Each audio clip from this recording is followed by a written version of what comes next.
uma insatisfação geral em relação à saúde. E quando a gente olha mais profundamente os dados, esse sentimento negativo, ele aparece muito entre os usuários de planos de saúde, que somos 50 milhões hoje no Brasil. Nunca o descontentamento com a assistência médica prestada pelos planos foi tão grande como é hoje em dia. É um mercado pouco regulado, que cresceu enormemente nos últimos anos, sem que as operadoras tivessem uma rede compatível para a prestação do serviço de forma adequada. Ou seja, eles estão vendendo muito e não estão entregando.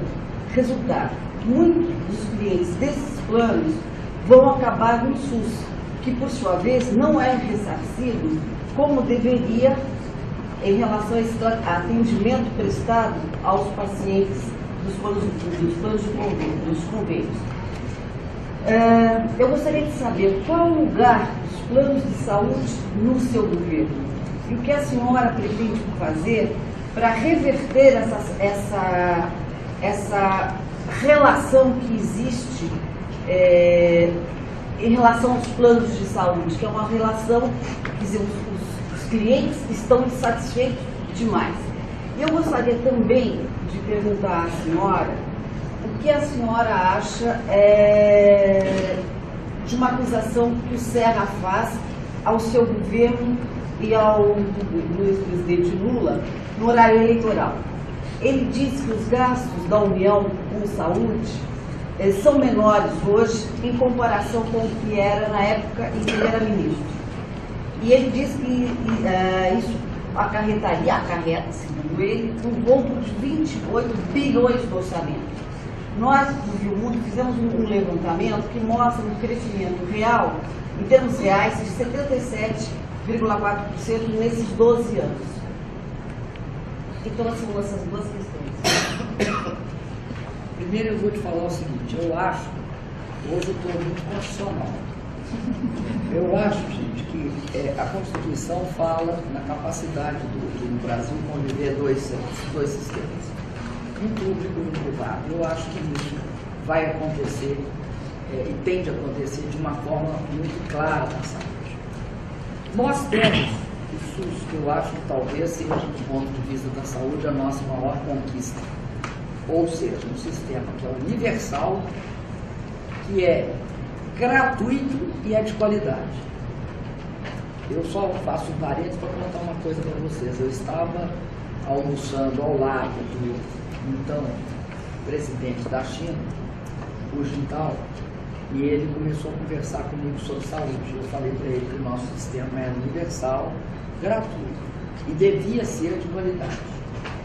Ele disse para mim, na China nós quebramos se eu construir um sistema único e gratuito. Nós não temos ainda condições de fazer um sistema único e gratuito. Eu entendi perfeitamente que ele tem 1 milhão e 300 mil pessoas, nós temos 200. Então nós temos uma vantagem.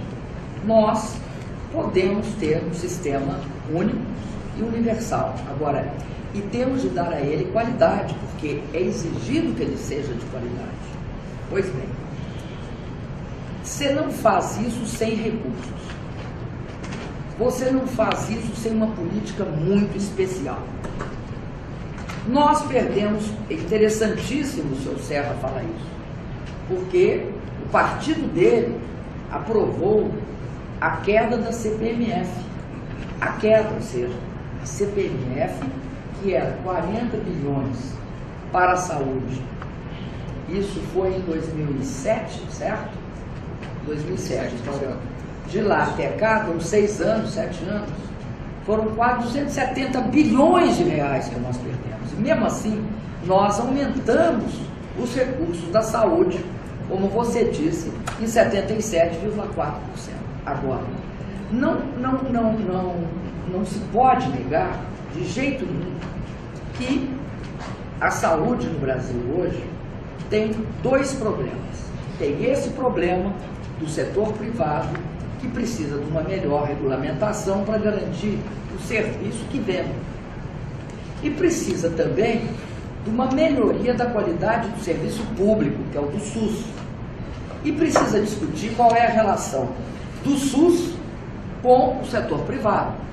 Isso é uma necessidade. Quando eu assumi a presidência da República,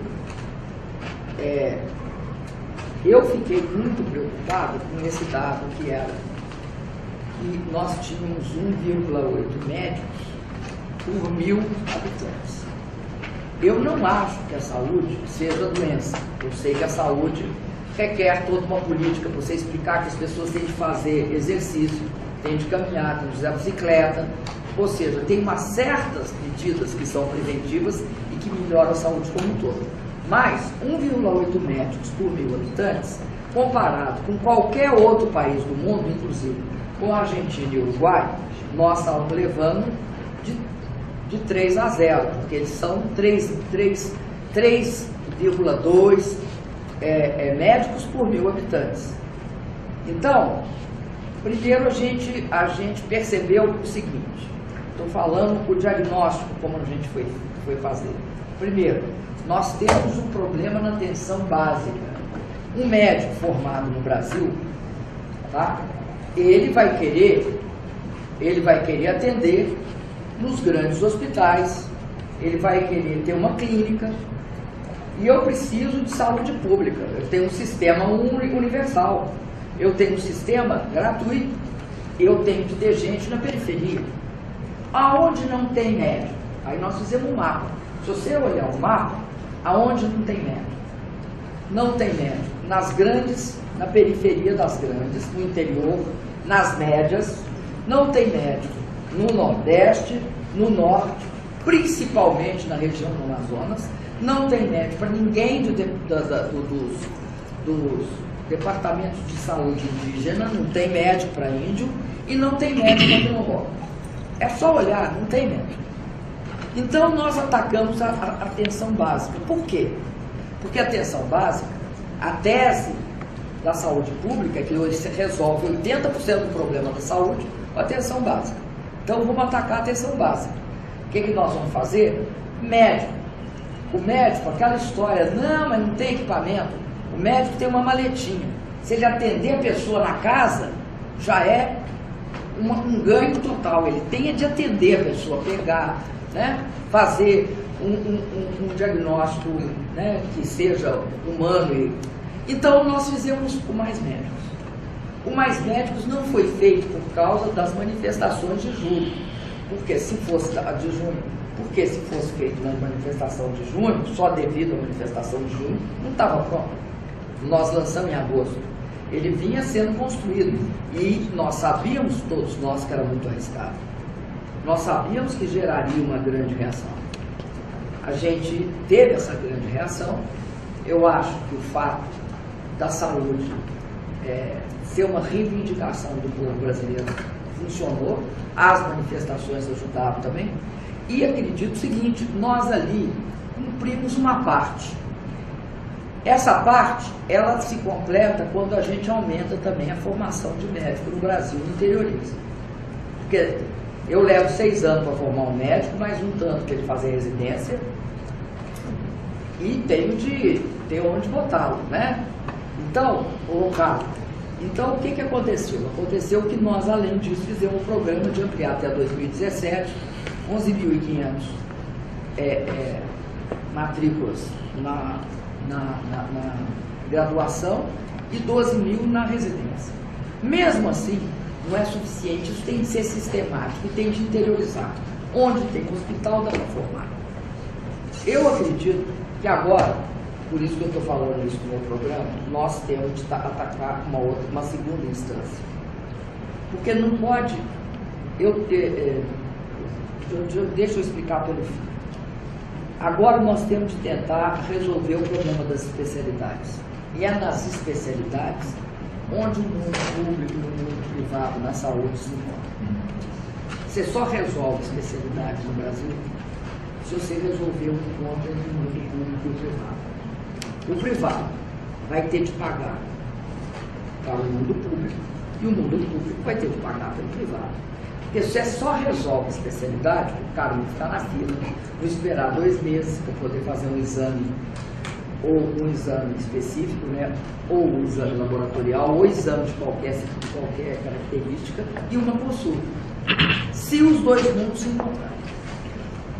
Então, a discussão ela vai ser colocada na ordem do dia, porque não dá para acreditar que o Estado federal, o governo federal, os estados federados e os municípios vão fazer uma rede de especialidades. Ele não dá conta, nós não conseguimos. Veja bem, tem deficiência de médico atenção básica. Imagina para pediatria, para ortopedia, para cardiologia, ou seja, para qualquer uma das especialidades. Se você não integrar os 2 mundos, você não vai atender o Brasil. Então, 2 questões se impõem. A primeira questão é que, e você precisa disso para evitar aquela concentração que coloca as pessoas internadas no corredor do hospital. Você tem de construir uma rede de consultórios públicos, filantrópicos e privados. Rede que você tem de integrar todas as partes e responder pelo atendimento, só com regulação, só deixando claro qual é a regra do jogo. E eu acho que, ao mesmo tempo, tem de ter uma política de hospital diferenciada. Não pode fazer grandes unidades hospitalares sistematicamente. Você pode fazer médias, você pode fazer específicas. O que não é possível é a gestão hospitalar do jeito que está, que é outra coisa que nós temos de reconhecer. Há problema sério na gestão hospitalar do hospital público. Se a gente não reconhecer isso, a gente não mudará. Que tipo de problema? Eu vou dizer quais são. Nós fizemos o seguinte, eu chamei o Ministério da Saúde, logo no primeiro ano, falei, crie uma rede de monitoramento em todos os hospitais nossos, e eu quero monitoramento para ver quem é que está internando quem no corredor. Então, começamos, porque é difícil montar, você tem de montar em todos os lugares. Então eu montei a rede. Eu não vou dizer qual é o hospital, tá? Tinha câmara. Tinha câmara. Tem câmara agora. Essa câmera para ver como é que funcionava. Quem que foi no corredor? Eu quero ver não só isso, nós tínhamos meta para cumprir. Tem que não pode internar no corredor, não pode fazer isso, não pode fazer aquilo. Então estou eu assistindo. Eles me expondo a rede, como é que é a rede, porque é uma rede boa o hospital. O hospital, inclusive, tem um local dentro do hospital que o cara do hospital, o gestor, supervisiona aquilo. Ou eu assistindo. Aí eu vejo uma moça, logo no início tem uma moça, num hospital determinado, tem uma moça internada, parada dentro de uma cadeira de roda ali, com a perna esticada. E 1 hora depois ela está lá. Aí eu perguntei por que a moça está lá. É óbvio que avisaram que era o presidente que queria saber por que a moça estava lá.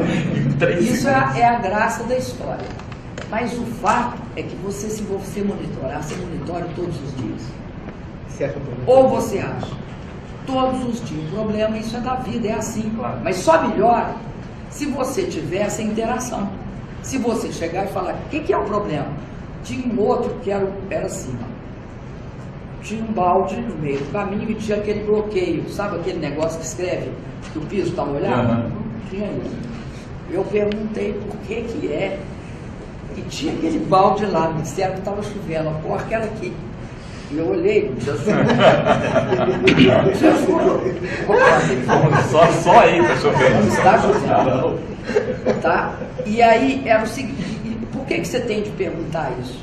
Parece, a gente ri, mas gerir é olhar detalhe.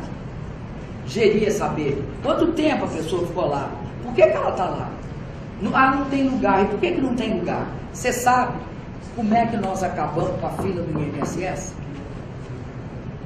Porque nós aprendemos a fazer a Câmara lá no INSS, para saber quanto que atendia, como que atendia, quem atendia, que médico que não atendia. Foi assim. O INSS entrou nos eixos e às vezes sai dos eixos também. Você sabe que isso administrar não é algo que você consegue um dia e para sempre. Administrar é todo dia. Tanto é que nós estávamos vendo o INSS como um exemplo de grande sucesso. Então, tinha um lugar que tinha. Esse dia tinha uns 15 órgãos do governo olhando a exposição do pessoal da Previdência. Como um exemplo, né? Porque de fato é um exemplo. Você já viu falar em fila? Acabou a fila, acabou? E tinha um médico, eu não sei porque nós achamos que era ele, o pessoal do INSS estava achando que ele era responsável. Aí descobrimos que ele não é que ele era responsável, ele era o único que estava atendendo naquela hora. Por isso que tinha fila na porta dele, esperando ele para atender. Entendeu? Então você terá de ter necessariamente uma estrutura muito forte e uma estrutura de gestão muito forte. Eu não acredito que é possível fazer gestão sem exigir uma certa disciplina. Eu não acredito nisso. Os recursos. Como se daria essa integração entre os vários setores do Márcio? Olha, eu não tenho a resposta pronta não, vou te falar assim com toda humildade. Mas acho que ela está dentro, você consegue achá-la dentro do setor público e do setor privado. Porque eu acho que tem gente muito experiente, muito bem intencionada e tem um acúmulo nos dois segmentos. Eu acho que tem uma tradição no Brasil de saúde pública que a gente não pode abandonar. E essa tradição de saúde pública é que concebeu o SUS, que tirou um pouco daqui, um pouco dali, um pouco de lá, mas nós não copiamos, nós inventamos um sistema. Então, eu acredito muito nisso. Tenho toda a humildade de dizer o seguinte: acho que isso só sairá da experiência do setor público, desse sistema que foi criado, que tem médicos de alta qualificação, tem gente que, vou te dizer, acho que tem gente que tem um grande idealismo, é um setor que você vê isso, se você lidar, você vê, né? Não sei se vocês concordam, mas eu vi Eu isso. estive na quarta mostra de saúde e atenção básica com mais de Acho 4.300 impressionante. experiências. E você vê, você entende? Você vê as pessoas querendo, né? Querendo oferecer uma saúde de qualidade. Mas você deve também ter no setor privado, tem experiência de gestão. Utiliza das duas, porque nós vamos ter de fazer essa interseção. Nós não seguramos. O setor privado está muito grande, ele cresceu demais, ele ficou uma coisa quase Ele é bem gerenciada. grande no Brasil. Ele é bem grande. Agora, acontece o seguinte, como ela falou, também nós temos de lembrar que uma parte do setor privado é atendida no SUS. Na verdade, o setor público... Então, vai ter de ter algumas exigências e metas para que ele também se capacite. Hoje, eu tenho a impressão que as mais sofisticadas, os mais sofisticados atendimentos são feitos pelo setor público, hoje, no Brasil. A média eu acho que é mais, tem muito setor privado, a média, a complexidade, mas a alta é muito pouco. É muito Santa Casa. Presidenta, a senhora está falando da gestão e nós estamos tocando também recursos financeiros. Nós temos em São Paulo uma predominância cada vez maior das organizações sociais, das OS. E as do Estado, por exemplo, que eu acompanho mais, elas têm um rombo enorme. Quer dizer, elas se apresentam como eficientes, uma tremenda gestão, só que na prática está se comprovando que elas custam mais do que o serviço público. Conceição, eu vou te falar, eu não acho que dá para fazer essa oposição. entre gestão pública e gestão privada. Acho que eu sei também quanto custa certo tipo de gasto hospitalar que tem no Brasil em hospitais públicos. E acho que tem também bastante ineficiência. Eu não vou defender o OS em geral, porque eu acho que a gestão não é se é pública ou se é privada. Você pode ter uma excepcional gestão pública e você pode ter uma excepcional gestão privada. E ruim dos dois lados. Agora, eu acredito que tem certas barreiras que o setor público coloca para certo tipo de gestão, que é real.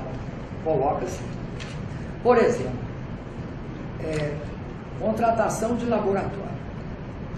Se você tiver a possibilidade de contratar um laboratório, não há nenhuma justificativa para que a contratação seja ruim. Depende de quem ser contratado, do que ser exigido, do que ser recebido. Agora, eu não acredito que OS em si seja ruim. Eu já acreditei. A vida e a minha experiência ao longo do período do governo do presidente Lula e do meu governo não me permite chegar a essa conclusão. Ótimo, vamos agora para a pergunta do Paulo Moreira Leite, do site Brasil 247.